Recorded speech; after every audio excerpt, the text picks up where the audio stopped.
Thank you very much, Lascian Corla, and first of all can I commend Deputy O'D and Deputy O'Rourke for tabling this bill and to support the general principles of it, though I think the issues are far wider than the specifics of the bill, and it is an opportunity for us to raise those issues, and Deputy Munster indeed has outlined in fair detail there the kind of cases that we're all dealing with in terms of delays and inadequate money.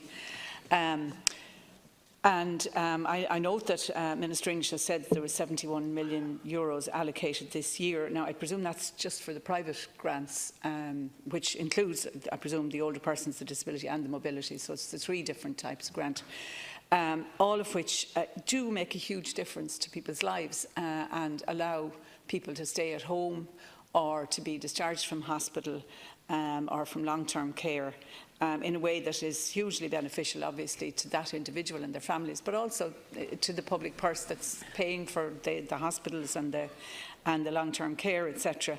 So it really is one of those schemes that has a far greater benefit generally than the actual cost. But I suppose, unfortunately, because of the way different departments are siloed and they all have their own spending budgets, I think we all need to make the case for more money for these various grants, because, as has been said, there is a shortage of money. There is a waiting time, in some cases, that is really far too long for people who desperately need these facilities. I mean, I deal a lot with people who can't get into their bath, and they're looking for level access showers. And I know that there have been some really good wet rooms and showers and so on that have been installed that have made an enormous difference to the lives of those people and allowed them to live in their own home. But similarly, there are other people who are waiting for far too long in many cases, with physical disabilities that they just simply can't manage in a house that doesn't have a level access shower. And it is a bit of a postcode lottery. I mean, it's far more efficient in some local authorities than others.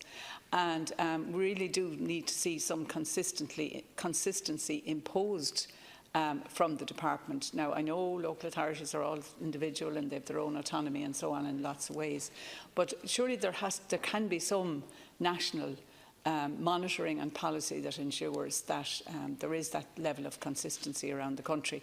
And, just calling them in and telling them they should be doing it doesn't seem to be very effective with some local authorities anyway.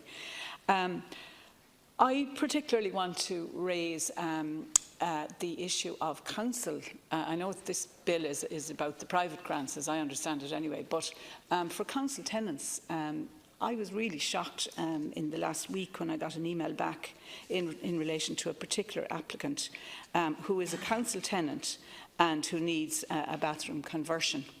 And the reply was, at the moment we are not accepting applications as we have over 2 years backlog and are still awaiting funding to be released from the department, so we cannot accept new applications at present. 2 years backlog. That's the same local authority I share with Deputy O'D. And I'm sure it's not the only local authority in the country that has backlogs like that. Now, I mean, these grants are good whether you're in a private house or a council house, but people in council houses shouldn't have to wait that length of time. And, whatever about if you're in a private house, you might have some chance of maybe managing to do some of the work yourself. But if you're in a council house, you can't. You have no choice about it. And you're obviously in a low-income bracket as well. So I would just urge that, in particular, that there would be more focus on funding for the council houses. Because I know many cases where people are in council houses and where they haven't been able to get these adaptations in any kind of a decent timescale. So I would urge the Minister to look at that to ensure that there is more focus put on council tenants. Now, I'm not saying it should be to the it should be taken from Peter to pay Paul, but certainly I think it is a neglected area and it is one that needs more funding. So whenever you're allocating funding, again, Minister, I would really hope that you would look at that. It is also in the context of a report from the European Committee on Social Rights, which reported, I think it was yesterday, and again, basically said that the condition of council homes in Ireland is very bad, and that's more general criticism, obviously. But I think even if these grants were a bit better funded, then I think people probably would have better living conditions. So that's the main point that I wanted to make in my contribution. Though obviously there is a general point that I agree with other people who've spoken.